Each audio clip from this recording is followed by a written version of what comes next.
갈라디아서 12번째 시간이고요. 우리의 태도는 소망의 대상을 통해 결정된다라는 제목으로 하나님의 말씀 나누도록 하겠습니다. 여러분, 오늘 우리가 읽은 이 본문의 5절 보시면요. 갈라디아 교회를 향해 바울은 자기 자신과 갈라디아 교회를 향해서요. 우리라고 말합니다. 우리. 여기서 우리는요, 예수님을 믿는 신자를 의미합니다. 이어서 5절은요, 이러한 우리의 특징, 그러니까 예수님을 믿는 그 신자들의 특징에 대해 성령으로 믿음을 따라 의의 소망을 기다린다라고 말하는데요. 여러분, 성령님께서 우리의 믿음의 대상이 되시는 예수님을 우리의 소망으로 여기게 하신다라는 말의 의미예요. 그러니까 이 내용을 핵심만 이제 요약해서 정리하면 이런 의미입니다. 신자의 특징이 있습니다. 우리의 특징이 있습니다. 그 특징이 무엇입니까? 예수님을 소망으로 여기는 것이라는 게 이 5절의 내용이다라는 겁니다. 여러분, 신자는요, 이 자리에 모여있는 우리 모두는요, 예수님을 소망으로 여기는 사람들입니다. 아멘이시죠? 여러분, 우리의 소망은요, 예수 그리스도입니다. 이 말을 듣고서는요, 여러분, 아마도 여러분 모두, 저를 포함한 우리 모두는요, 당연히 그렇지 라고 생각할지 모르겠습니다. 하지만 여러분, 이건 사실 그렇게 당연한 일만은 아닙니다. 왜냐하면 예수님을 우리의 소망이라고 고백하는 것은 쉽지만 정작 그분을 우리의 소망으로 여기며 살아가는 삶이라는 것은 쉽지 않기 때문입니다. 여러분 때문에 우리는 얼마든지 입으로는 예수님을 소망이라고 말하지만 얼마든지 다른 것들을 우리 인생의 소망으로 여기며 살아갈 수 있다라는 것이죠. 제 자신을 들어 하나 예를 들어 설명해 보겠습니다. 여러분, 어떤 분이 교회를 있었던 예는 아닙니다. 그냥 가정이에요. 여러분, 어떤 분이 교회를 왔다라고 생각해 보십시오. 근데 그분이요, 이렇게 말씀하시는 거예요. 교회가 참 작고 아담하네요. 이렇게 말씀하셨습니다. 근데 그 평범한 말 한마디에 제 마음이 긁힌 거예요. 여러분, 제가 막 불편합니다. 뭐야, 막 이러면서 교회가 작고 아담해? 막 이러면서 제 마음이 불편하다라고 생각해 보십시오. 가정입니다. 여러분, 가정이에요. 저 그런 적 없어요. 여러분, 없어요. 근데 제 마음이 왜 불편한 거죠, 여러분? 제 소망이 어디 있기 때문에? 교회의 사이즈에 있기 때문에 그 말들이 불편함으로 다가올 수 있다라는 것이죠. 여러분, 어떤 상황에 대한 우리의 반응이나 태도는요, 우리가 소망하는 그 소망의 대상을 통해 결정된다라는 거예요. 만약 내가 인정받는 것에 소망을 두잖아요, 여러분. 그럼 내가 인정받지 못하는 상황에서 마음이 불편하게 될 겁니다. 왜요? 내 소망이 흔들리니까. 여러분, 만약에 우리의 소망이 안정된 것에 소망을 두잖아요. 내 삶의 안정에 소망을 두잖아요. 여러분, 내가 안정을 느끼지 못하는 그 환경이 닥쳤을 때 우리의 마음이 어떻게 될까요? 절망을 느끼게 될 것입니다. 여러분, 또 통제된 삶의 소망을 두는 것, 내 뜻대로, 내 계획대로 딱 맞아 떨어지는 그 삶의 소망을 두잖아요, 여러분. 그렇게 될 때 우리는요, 통제되지 못하는 상황을 만났을 때 분노하게 될 것입니다. 그죠? 여러분, 이 모든 일들, 이 내용에 대해서 이 자리에 모여있는 우리의 삶을 펼쳐볼 때 이 내용에 대해서 예외인 사람은 아무도 없습니다. 여러분, 한번 지나온 한 주를 생각해 보십시오. 우리는 무엇 때문에 불안해했죠? 우리는 무엇 때문에 불편해했습니까? 우리는 무엇 때문에 분노했습니까? 우리는 무엇 때문에 침울한 마음이 들었습니까? 여러분, 그 모든 것들은요, 소망의 문제와 연결이 되어 있을 것입니다. 내가 소망으로 여겼던 그 모든 것들이 어그러졌을 때 우리로 하여금 그러한 마음과 태도를 갖게 만들었을 것이기 때문이죠. 여러분, 때문에 시편을 보시면 시편 기자가 42편 11절에서 이렇게 말해요. 내 영혼아, 왜 불안해하느냐? 내 영혼아, 왜 실망하느냐? 너의 소망을 누구에게로 돌려라? 누구에게 두라? 하나님께 두라 라고 말입니다. 여러분, 이게 무슨 말입니까? 소망의 대상에 바르지 못할 때 우리는요, 불안해하고 실망하며 분노하게 된다라는 것을 말해준다라는 거죠. 여러분, 오늘 우리가 읽은 갈라디아서 본문도요, 우리의 소망이 어디에 있는지를 우리에게 묻고 있습니다. 할레파와 무할레파, 이 두 그룹이 등장하는데요, 이 두 그룹은요, 각자의 소망을 어디에 두고 있는지 본문이 우리에게 말해주고 있어요. 때문에 본문을 따라 각각의 이 그룹들을 살펴봄으로써요, 우리의 소망을 한번 점검해보고, 그죠? 우리는 어디에 소망을 두며 살고 있는지를 점검해보고 다시금 소망의 대상을 바르게 삼아 신앙의 여정을 걸어갈 수 있는 저와 여러분이 될 수 있었으면 좋겠습니다. 여러분, 오늘 우리가 읽은 본문의 6절을 보시면요, 이렇게 시작하죠. 6절 상반절만 같이 읽어보실까요? 그리스도, 시작. 그리스도 예수 안에서는 무할례나 효력이 없으되. 여러분 6절을 보시면 갈라디아 교회 안에 두 그룹이 있다는 것을 우리가 알 수가 있어요. 먼저는요, 여러분 할례파죠. 할례를 받은 사람들, 할례파입니다. 여러분 이 할례파는요 이렇게 말하는 사람들이에요. 할례를 받아야 된다. 할례는 남성 성기의 표피를 잘라내는 행위인데, 여러분 어찌되었든 이후에 설명해 드릴게요. 이런 할례를 받아야 한다라고 주장하는 첫 번째 그룹이 있다는 거예요. 그리고 두 번째 그룹은 어떤 그룹입니까? 무할례파. 어떤 사람들이요? 이 사람들은 할례가 필요 없다라고 말하는 사람들입니다. 여러분 먼저 첫 번째 할례를 주장하는 이 사람들부터 살펴보도록 할게요. 여러분 이 사람들은요, 우리가 계속해서 갈라디아서를 통해 살펴보았듯이 아브라함의 자손이 되기 위해서는 아브라함과 같이 할례를 받아야 해라고 주장하는 사람들이었습니다. 예수님도 믿지만 동시에 할례까지 받을 때 비로소 누구의 완벽한 자녀가 된다? 하나님의 완벽한 자녀가 된다라고 말했다라는 거죠. 거짓 교사들의 가르침이었는데요, 실제로 이 가르침에 꽤 많은 갈라디아 교회 성도들이 넘어갔습니다. 이 사람들이 할례를 주장하는 이유는 딱 하나예요. 무엇입니까? 할례를 받을 때 비로소 내가 하나님 앞에 어떤 사람이 된다? 가치 있는 사람이 된다라는 것입니다. 이들의 소망은요, 여러분, 때문에 할례를 받은 나 자신에게 있었던 거죠. 그죠? 여러분 두 번째 그룹을 살펴볼게요. 두 번째 그룹은요, 무할례파였어요. 이 사람들은요, 여러분 사실은 오늘 본문에서 직접적으로 언급하고 있지는 않습니다. 그러나 그럼에도 6절을 보실 때 바울이 이렇게 말하죠. 할례를 받았든지 할례를 받지 않았든지 라고 말입니다. 때문에 갈라디아 교회 안에는요, 분명히 할례를 받는 사람뿐만 아니라 할례를 받지 않고자 한 사람들도 존재했다라는 것을 생각해 볼 수가 있습니다. 여러분 언뜻 보아서는요, 이렇게 할례를 받지 않는 쪽이 바울의 입장인 것 같죠. 그러나 여러분 우리가 한 가지 분명하게 기억해야 될 한 가지 사실은요, 사실 바울은 지금 할례를 받았느냐 할례를 받지 않았느냐를 가지고 말하는 것이 아니라요, 할례를 가지고 자신들이 하나님 앞에서 더 가치 있다라는 그 주장을 반대하고 있다라는 것입니다. 여러분 때문에 할례를 받지 않는 사람들에 대해서도 똑같이 이 내용은 적용될 수 있다라는 거예요. 생각해 보십시오. 만약 할례를 받지 않음으로써 우리가 할례를 받지 않는 우리가 할례를 받은 너희보다 복음을 더 많이 알고 있어, 때문에 우리가 더 하나님 앞에 가치로운 존재야 라고 여기는 사람들이 있었다면 바울은 그들에게도 이렇게 말했을 거예요. 다른 복음을 쫓는 사람들이다 라고 말이죠.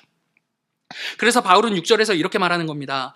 할례뿐만 아니라 할례를 받지 않는 그 조건 역시도 할례를 받은 조건이나 받지 않은 조건이나 그 조건을 가지고 스스로의 의로움을 주장하려는 사람들은 의미가 있다 없다? 아무 의미가 없다라고 말입니다. 여러분 정리하면 무할례파 역시도 할례를 받지 않는 누가 소망이에요? 내가 소망이 되는 거죠. 할례를 받은 자보다 할례를 받지 않는 내 자신이 하나님 앞에 더 가치 있다며 자신의 의로움을 주장하고 있는 것이기 때문입니다. 사랑하는 여러분, 오늘 본문에 등장하는 이 두 그룹의 반응은요, 할례를 두고 각각 다른 반응인 것 같지만 그 소망을 깊이 들여다보면 결국에 하나의 뿌리입니다. 그 소망이 누구에게 있습니까? 나 자신에게 있다라는 것입니다. 여러분 이렇게 자기 자신에게 소망을 둘 때 우리에게 일어나는 일이 무엇인지 오늘 본문이 두 가지로 설명하는데, 이 두 가지를 이제 나누고 설교를 마치겠습니다. 여러분 첫 번째 반응은요, 나에게 소망을 두잖아요. 여러분 우리 안에 필연적으로 나타나는 첫 번째 반응은요, 자기 자신에게 몰입하게 되는 거예요. 여러분 2절 같이 한번 읽어보실까요? 보라, 시작. 보라, 나 바울은 너희에게 말하노니 너희가 만일 할례를 받으면 그리스도께서 너희에게 아무 유익이 없으리라. 여러분 지금 갈라디아 교회 성도들이 할례를 받으려 하는 이유가 무엇이냐 하면, 할례를 받을 때 비로소 내가 더 하나님 앞에 가치 있는 존재가 될 거야 라는 생각을 했기 때문이다 라는 거죠. 여러분 그들의 만족은요, 그리스도가 아니라, 예수 그리스도가 아니라 더 나은 자기 자신입니다. 그리스도께서 나에게 하신 일들보다 할례로 그럴듯하게 포장된 자기 자신이 더 중요하고 더 보암직스럽다라고 여겼다라는 것입니다. 그래서 그들은요, 이러한 마음으로 할례를 받고자 한 거예요. 할례만 받으면 내가 좀 더 나은 사람이 될 수 있을 거야 라는 그 마음 말입니다. 여러분, 우리 삶에도 이러한 할례들이 있다는 것 알고 계시죠? 이것만 있으면. 예수님을 믿는 건 믿는 거고, 예수님을 믿음과 동시에 그래도 이것만 더 있으면, 이것만 있으면 내가 더 나은 사람, 더 괜찮은 사람이 될 수 있을 것 같은데 라고 여기게 되는 우리 인생에 할례들이 있다라는 것입니다. 어떤 사람은 외모예요. 내가 눈만 조금만 더 컸으면 좀 더 괜찮은 사람이 됐을 것 같은데, 얼굴이 조금만 갸름했으면 조금만 더 나은 사람이 될 수 있을 것 같은데, 조금만 코가 오똑했으면 내가 좀 더 괜찮은 사람이 될 수 있을 것 같은데, 예수님은 믿는 거고 어쨌든 외모가 좀만 더 괜찮았으면 내가 더 괜찮은 사람으로 인정받을 수 있을 것 같은데, 여러분들 얘기가 아니라 제 얘기입니다. 다 제 얘기죠. 눈도 커야 되고 코도 오똑해야 되고 얼굴도 좀 더 갸름했으면 좋겠고, 여러분 이렇게 뭔가 하나만 더 이것만 있으면 내가 괜찮아질 것 같은 거, 여러분 그게 오늘 현대판 우리 인생에 펼쳐지고 있는 할례다라는 것이죠. 어떤 사람에게는 직장입니다. 조금만 더 나은 연봉이 있었으면 내가 그래도 사람들 앞에서 조금 더 괜찮은 사람이 될 수 있을 텐데, 그러면 그럴수록 여러분 만족스럽지 않은 그 직장, 만족스럽지 않는 그 연봉을 보며 내 자신을 굉장히 크게 부풀려 보는 거죠. 어떤 사람에게는 학벌일 수도 있습니다. 어떤 사람에게는요 집안의 배경일 수도 있습니다. 여러분 이 모든 것들, 이 각각의 다양한 주제들을 우리에게 다 있습니다. 이것만 있으면 내가 좀 더 나은 사람이 될 것 같은데 라고 만드는 그 주제들 말이죠. 여러분 그런데 이 모든 것들은요 우리로 하여금 우리 자신에게 더욱더 집착하고 몰입하게 만듭니다. 그리고 그 집착과 몰입은요 우리를 교만하게 만들거나 우리를 열등감에 시달리게 만듭니다. 이것만 있으면 된다라는 걸 가지지 못했을 때 어때요? 가진 사람 앞에서 부끄럽죠. 열등감에 시달리죠. 눈이 작은 제가, 눈이 적당하게 큰 그 사람을 볼 때마다 어쩜 눈이 이렇게 예쁠까? 내 눈은 너무나 작아 라며 열등감에 시달리듯이, 여러분 그러한 가지지 못한, 내가 더 가졌으면 괜찮았을 법한 그것을 가지지 못할 때 우리 자신을 볼 때 우리 감정이 그런 열등감에 시달리게 된다라는 것입니다. 이와 반대로요 여러분, 그것들을 가졌을 때는요 세상을 다 가진 것처럼 우쭐합니다. 그죠? 직장만 해결되면 내가 괜찮은 사람이 될 것 같은데 내가 원하는 직장에 취업했습니다. 세상을 다 가진 것 같은 우쭐함이 드는 거죠, 여러분. 근데 여러분 문제는요, 그것들을 가진 이후에도요, 이것만 있으면 내 삶이 더 괜찮아질 텐데 라는 또 다른 주제들이 우리를 찾아오더라라는 것입니다. 학벌만 있으면 가졌습니다. 뭐가 와요? 직장이 옵니다. 직장만 있으면 해서 가졌습니다. 뭐가 와요? 건강이 옵니다. 여러분 이렇게 깨진 독에, 밑빠진 독에 물을 붓는 것 같은 그런 삶의 연속이 우리 인생에 펼쳐지더라라는 것입니다. 사랑하는 성도 여러분, 예수 그리스도가 우리 인생의 소망이 되지 않잖아요, 여러분. 우리는 계속해서요 우리 자신에게 몰입하게 될 것입니다. 밑빠진 독에 물을 부어도 만족스럽지 못한 그 결과를 마주하며 살게 될 것이다 라는 거죠. 여러분 신앙생활도 이와 마찬가지일 수 있습니다. 신앙생활도요 여러분 계속해서 나 자신에게 몰입하는 거죠. 내가 내 인생의 소망이 될 때요. 신앙생활을 함에도 불구하고요 교회를 볼 때 이 교회가 나에게 유익이 되나 안 되나, 이 설교가 나에게 도움이 되나 안 되나, 이 사람과의 교제 시간이 나에게 힘이 되나 안 되나, 온통 그 자리에는 나밖에 없다라는 것입니다. 여러분 예전에 한 신학자가요 지옥에 대한 이야기를 하는 것을 제가 들은 적이 있었어요. 여러분들은 지옥하면 뭐가 떠오르세요? 유황불, 그죠? 유황불이 뭔지도 모르겠지만 어쨌든 그 꺼지지 않는 막 불이 타오르고 거기서 막 괴로워하는 함성이 들리고 막 그 고통스러운 소리가 들리고 막 그런 물리적인 공간으로서의 지옥이 떠오르지 않습니까? 근데 그 신학자분이 말하는 지옥은요 이런 우리들의 상상과는 전혀 다른 곳이었습니다. 그분이 말하는 지옥은요 여러분 나만 아는 사람들로 가득한 세상이었습니다. 나만 아는 사람들로 가득한 세상. 오로지 자기 자신만 있습니다. 자기 자신에게만 몰입합니다. 오직 자기 자신만 주목합니다. 그래서요 여러분 거기에는요 남들보다 못난 나에 대한 연민이 넘쳐납니다. 매일같이 남들보다 못난 자기 자신에 대한 불평과 불만이 쏟아집니다. 내가 이렇게 살게 된 데에는 남들보다 더 갖지 못했기 때문이라는 비교와 원망이 넘쳐납니다. 그러한 곳이 지옥이라는 거죠. 여러분 이와 반대로 거기에는요 여러분 남들보다 잘난 나로 인한 우월감도 넘쳐납니다. 매일같이 자신을 보며 못난 사람들을 손가락질하고 비웃고 조롱하고 무시합니다. 자기 자신만 있는 거죠. 여러분, 이 지옥에 대한 이야기가 맞느냐 그르냐 이걸 말하고 싶은 것이 아니라, 여러분, 이 내용이 우리에게 무엇을 말해주는지 한번 생각해 보십시오. 여러분은 우리 자신에게 우리가 소망을 두며 살게 될 때 우리는 마치 지옥을 사는 것과 같은 경험을 하며 살게 될 것이다 라는 것입니다. 여러분, 지옥에 가본 적은 없지만요. 왜냐하면 왜 그렇습니까? 우리 자신에게 소망을 두는 순간 우리의 인생에 그리스도는 더 이상 찾아볼 수 없는 분이 될 것이기 때문인 거죠. 여러분, 어디가 지옥입니까? 예수님을 찾아볼 수 없는 그곳이 지옥 아니겠습니까? 우리의 삶에 오직 나만 남는 것, 그분은 전혀 찾아볼 수 없고 나만 남는 인생, 여러분, 그게 마치 지옥을 사는 것과 같은 인생을 살게 된다라는 것이죠. 여러분, 그래서 바울은 4절에서 이렇게 우리 자신에게만 소망을 두게 될 때 이렇게 말해요. 눈으로 보십시오. 4절입니다. 그리스도로부터도 끊어질 것이고 은혜에게서도 떨어진 자가 될 것이다 라고 말입니다. 여러분, 이게 무슨 말입니까? 너 자신을 소망으로 삼고 살게 될 때 너의 인생 가운데는 눈 씻고서도 그리스도를 더 이상 찾아볼 수 없게 될 것이다 라는 말인 거죠. 여러분, 저는요, 이러한 비극이요, 이 자리에 모여있는 우리의 인생 가운데 일어나지 않을 수 있었으면 좋겠습니다. 여러분, 우리의 삶에 우리만 남고 그리스도는 찾아볼 수 없는 인생이 되는 것만큼 비참한 인생은 없게 될 것입니다.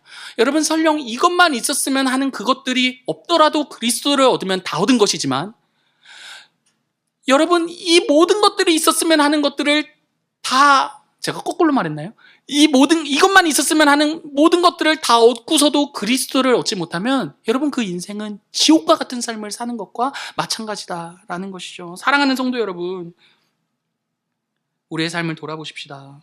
여러분, 혹시 우리는요, 우리 자신을 소망으로 여기며 살고 있지는 않습니까?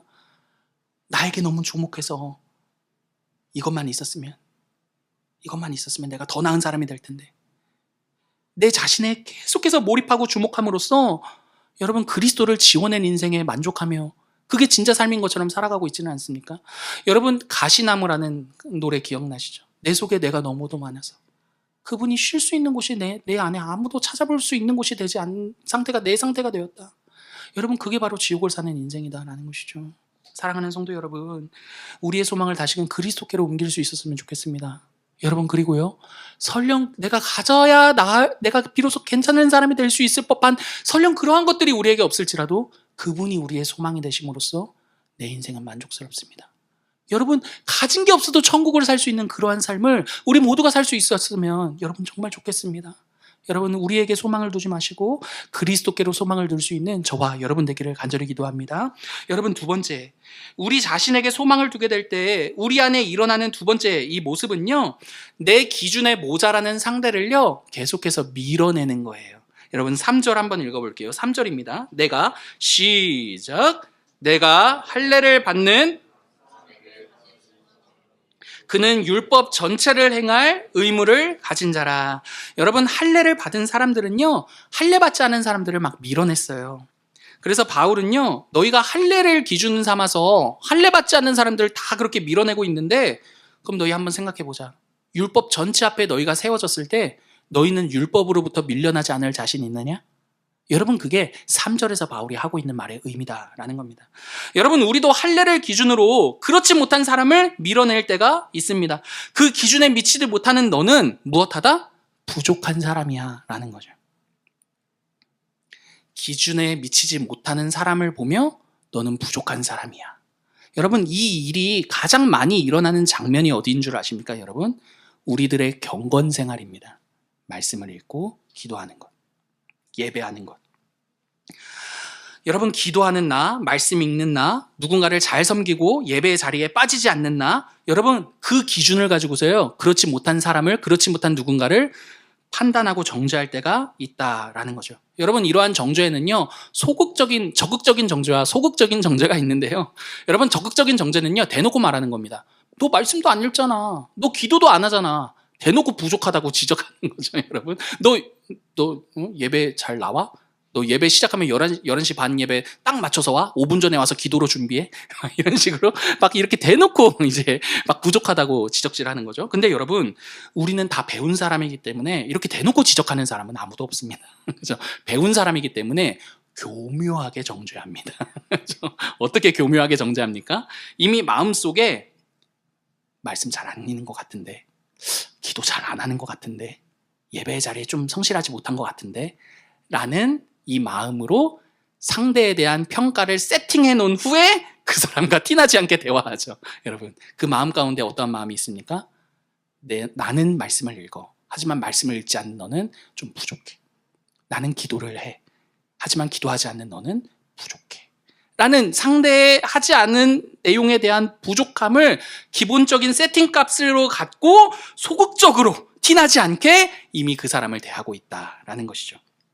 여러분, 적극적이든 소극적이든 내 기준을 가지고 이렇게 상대를 정죄하게 될 때 그 핵심은요, 여러분, 그렇게 하지 않은 너, 그렇게 경건 생활을 하지 않는 너는 부족하다라는 마음이라는 겁니다. 여러분, 이러한 마음은요, 우리 스스로를 볼 때도 마찬가지의 마음이 돼요. 여러분, 한 주간을 살면서 말씀을 읽지 않는 내 모습을 볼 때 어때요? 기도를 하지 않는 내 모습을 볼 때 어떻습니까, 여러분? 아무리 몰라도요, 여러분, 나는 하나님 앞에서 충분하다 라는 이 마음보다도요, 나는 하나님 앞에서 부족해 라는 이 마음에 더 가까울 것입니다. 그죠, 여러분? 경건 생활을 열심히 하지 않는 나를 보면서 나는 충분해 이런 마음을 갖는 분이 계십니까, 여러분? 그런 분이 계시면 이따 찾아오십시오. 대화 좀 해봅시다, 여러분. 모두가요, 여러분, 나는 부족해 라는 그러한 마음을 갖게 될 것입니다. 그러나 여러분, 이렇게 하나님 앞에서 무언가를 하는지 하지 않는지, 이런 경건 생활의 여부를 가지고 나 자신을 정죄하고 그 상대를 정죄하고 우리 모두를 하나님 앞에서 부족한 사람으로 만드는 것은요, 우리 모두가 주의해야 할 일입니다. 물론 말씀을 읽지 않고 기도를 하지 않는 것 문제일 수 있죠. 그래서 그 모습을 보며 권면할 수도 있고 스스로 결심할 수도 있을 것입니다. 하지만 여러분, 우리가 이렇게 상대를 향해 경건 생활을 권면하거나 또는 스스로 우리가 경건 생활을 결심하는 이유는요, 내가 그렇게 할 때, 너가 그렇게 할 때 우리가 비로소 하나님 앞에서 충분해질 것이야 라는 그 이유는 아니다라는 것입니다. 여러분, 결론부터 말씀드리자면 우리 모두가 하나님 앞에서 충분할 수 있는 이유 단 하나는요, 여러분, 우리가 충분하리만큼 경건 생활을 만족시켰기 때문이 아니라요, 그리스도가 그럼에도 불구하고 우리의 소망이 되어주셨기 때문입니다. 여러분, 그분이 우리의 소망으로서 우리에게 행하신 그분의 그 아름다운 모든 일들이요, 우리로 하여금 설령 우리가 하나님 앞에 부족한 모습을 갖고 있을지라도 하나님 앞에서 충분한 자로 인정받게 했다라는 것이죠. 여러분, 때문에 우리가 경건 생활에 대해 우리의 형제와 자매에게 권면을 하는 이유는요, 야, 너 그렇게 말씀도 읽지 않고 기도도 하지 않으면 하나님 앞에서 부족한 사람이다. 여러분, 이걸 말하기 위해서가 아니라 우리의 소망 되신 그리스도가 계시니 그분이 우리의 소망 되시는 그리스도께로 함께 나아가자라는 따뜻한 권면이 되는 것이죠, 여러분. 여러분, 우리가 경건 생활에 대해 스스로 결심하는 이유도 마찬가지입니다. 내가 이렇게 말씀 읽지 않고 내가 기도도 하지 않으면 하나님 앞에서 나는 버려지는 것 아닌가? 하나님께서는 오늘도 나를 내버려 두시는 것 아닌가? 하나님 앞에서 나는 부족한 인생이 되는 것 아닌가? 이런 두려운 마음의 경건 생활을 하는 것이 아니다라는 것입니다. 도리어 말씀을 읽을지라도, 도리어 기도의 자리에 더 열심히 할지라도 부족할 수밖에 없는 내 자신에게 그분은 소망이 되어주시기를 물러서지 않으셨다. 그분은 변함없이 내 인생에 여전히 소망이 되어주셨다. 아무리 열심히 해서 채울 수 없는 나의 그 소망을 그분이 되어주셨다. 여러분, 그 감사와 기쁨이 우리로 하여금 경건 생활에 더 결심하게 만드는 이유가 된다라는 것입니다. 여러분, 그래서 바울은요, 할례를 받은 자이든지 할례를 받지 않은 자이든지 우리가 의의 소망으로 기다리고 바라봐야 할 유일한 대상은 예수 그리스도이십니다 라는 걸 5절에서 말하고 있는 것이다 라는 것이죠. 사랑하는 성도 여러분, 우리는 우리 스스로 우리가 우리의 소망이 되어 하나님 앞에 서는 사람들이 아닙니다. 그렇게 설 수도 없습니다. 설령 할례를 받았다 하더라도, 설령 할례를 받는 자보다 뭔가 복음을 알아서 나는 할례를 받지 않았어 라는 주장이, 그러한 조건이 나에게 있다 하더라도 여러분, 그러한 조건들이 절대로 하나님 앞에서 우리 스스로를 완벽하게 세우는 우리의 소망이 될 수 없다라는 것이죠. 여러분, 이 말을 저에게 한번 적용해 보겠습니다. 여러분, 제가 아무리 말씀을 많이 읽는 목사라 하더라도, 여러분, 제가 아무리 기도를 많이 하는 목사라 하더라도 그 일들이 저를 하나님 앞에서 목사로 더 세우는 이유가 될 수는 없습니다. 여러분, 제가 하나님 앞에 목사로서 저의 이 직임을 다할 수 있는 유일한 이유는요, 그럼에도 불구하고 그리스도께서 저에게 소망이 되어주셨기 때문입니다. 여러분, 여러분, 이 자리에 모여있는 우리 모두에게도 마찬가지라고 생각합니다. 여러분, 우리 모두가 하나님 앞에서 충분한 자로 인정받을 수 있는 유일한 이유는요, 우리가 하나님 보시기에 더 좋은 무언가를 했기 때문이 아닙니다. 그리스도께서요, 우리의 모든 소망이 되어주셨기 때문입니다. 그분이 우리의 소망이 되어주셨기 때문에 하나님께서는 우리가 그분을 위해 무언가 했을 때에도, 설령 우리가 그분을 위해 무언가를 하지 않았을 때에도 오직 그리스도 예수 안에서 우리를 넘치는 기쁨으로 바라보시고 여기신다라는 것이죠. 그렇다면 여러분, 한번 생각해 보십시오. 예수 그리스도께서 어떻게 우리의 이러한 변치 않는 소망이 되어주셨습니까? 그분이 우리의 모든 절망을 가져가심으로써 그분이 우리의 소망이 되어주셨다라는 것입니다. 여러분, 우리가 아무리 말씀을 열심히 읽어도요, 벗어날 수 없는 절망이 있습니다. 존재적인 한계입니다. 여러분, 우리가 말씀을 읽지 않았기 때문에 또한 벗어날 수 없는 절망이 있습니다. 존재적인 한계요. 그 모든 절망을요, 그리스도께서 대신 가져가셨다라는 것입니다. 여러분, 우리가 기도를 열심히 해도 벗어날 수 없는 슬픔이 있습니다. 우리가 기도를 하지 않았기 때문에 극복할 수 없는 아픔들이 있습니다. 그런데요, 여러분, 그 모든 절망과 아픔과 슬픔을요, 그리스도께서 자신의 것으로 가져가셨습니다. 여러분 때문에 우리는 더 이상 하나님 앞에서요, 우리가 말씀을 더 읽었는지, 우리가 기도를 얼마나 충분히 했는지 그 여부를 가지고 하나님 앞에서 받아들여지는 존재가 되지 않게 되었다라는 것입니다. 여러분, 우리가 하나님께 받아들일 수 있는 유일한 이유는요, 우리가 하나님 앞에 우리의 경건 생활이 부족할지라도 하나님 앞에 온전한 충분한 자로 받아들여질 수 있는 유일한 이유는요, 여러분, 우리를 위해 죽으시고 부활하신 예수 그리스도가 우리의 소망이 되시기 때문입니다. 사랑하는 성도 여러분, 우리의 소망이 어디 있습니까? 예수 그리스도께 있습니다. 여러분, 그래서 바울은요, 소망이 되신 예수 그리스도를요, 이렇게 고백합니다. 우리 같이 한번 6절을 읽어보실까요? 그리스도 예수 안에서는, 시작, 그리스도 예수 안에서는 할례나 무할례나 효력이 없으되 사랑으로서 역사하는 믿음 뿐이니라. 여러분, 6절을 설명해 드리겠습니다. 여러분, 6절은 이런 말입니다. 예수님 안에서 우리는 더 이상 내가 그분을 위해 무엇인가를 했느냐 하지 않았느냐가 아니라 우리에 대한 그분의 사랑만 남는다라는 겁니다. 여러분, 이 말이 복음입니다. 여러분, 우리는 계속해서 예수 그리스도 안에서 우리가 어떠한 존재인지를 바라보지 못하고 계속해서 내가 할례나 무할례나를 가지고 하나님 앞에서 정당함을 찾으려 하는데, 여러분, 그렇지 않다라고 말하죠. 그리스도 예수 안에서는 할례나 무할례가 효력이 없다. 오직 우리를 향한 그분의 사랑만이 있을 것이다 라고 말이죠. 여러분, 그분이 우리의 소망 되시는 때, 그분이 우리의 소망으로 버티시는 한, 여러분, 우리의 인생 가운데는요, 우리를 향한 그분의 사랑만 남게 될 것입니다. 내가 너를 위해 나를 내어준 것은 너가 무엇인가를 더 했기 때문도 아니고, 너가 무엇을 더 하지 못했기 때문도 아니라 온전히 너에 대한 나의 사랑이기 때문이다 라고 말입니다. 그분의 사랑 앞에서 우리 역시도 이렇게 고백하게 되는 거죠. 내가 받은 할례도, 내가 받지 않은 할례도 더 이상 나에게는 소망이 되지 않습니다. 나에게 자랑이 되지 않습니다. 오직 당신만이 나의 소망이시며 나도 당신을 사랑합니다 라는 말 외에는 내가 당신께 드릴 수 있는 고백이 아무것도 없습니다. 여러분, 그래서 6절은요, 다시금 이렇게 고백되기도 합니다. 주님, 저에게는 더 이상 말씀을 읽는 나, 말씀을 읽지 않는 나가 존재하지 않습니다. 저를 사랑하시는 당신의 사랑만이 제 인생에 남습니다 라고 말이죠. 사랑하는 성도 여러분, 이 사랑의 반응이 바로 우리 안에 일어나는 경건 생활의 동력이 되는 것입니다. 나를 그렇게까지 사랑하신 당신을 나의 소망으로 삼아 나도 당신을 사랑합니다 라는 이 반응이 바로 우리로 하여금 말씀을 읽게 하고요, 우리로 하여금 기도를 하게 하고요, 나와 함께하는 공동체를 돌보게 하고요, 나에게 주어진 교회의 섬김을 감당하게 하며 오늘이라는 이 삶을 살게 만든다라는 것입니다. 사랑하는 여러분, 말씀을 마치겠습니다. 여러분, 우리의 소망은 어디에 있습니까? 여러분, 우리는 무엇에 소망을 두고 있습니까? 할례를 받은 나입니까? 할례를 받지 않은 나입니까? 아닙니다. 할례든 무할례든 그분 안에서는, 나를 사랑하시는 그분의 사랑 안에서는 아무것도 아닌 게 되는 거죠. 그분만이 우리의 소망이 되십니다.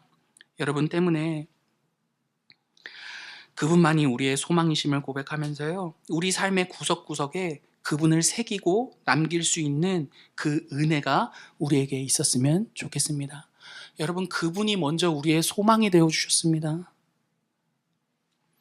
여러분, 이렇게 예수 그리스도가 우리의 소망이 될 때 우리는요, 더 이상 무엇인가를 하는 나 자신을 소망으로 삼지 않습니다.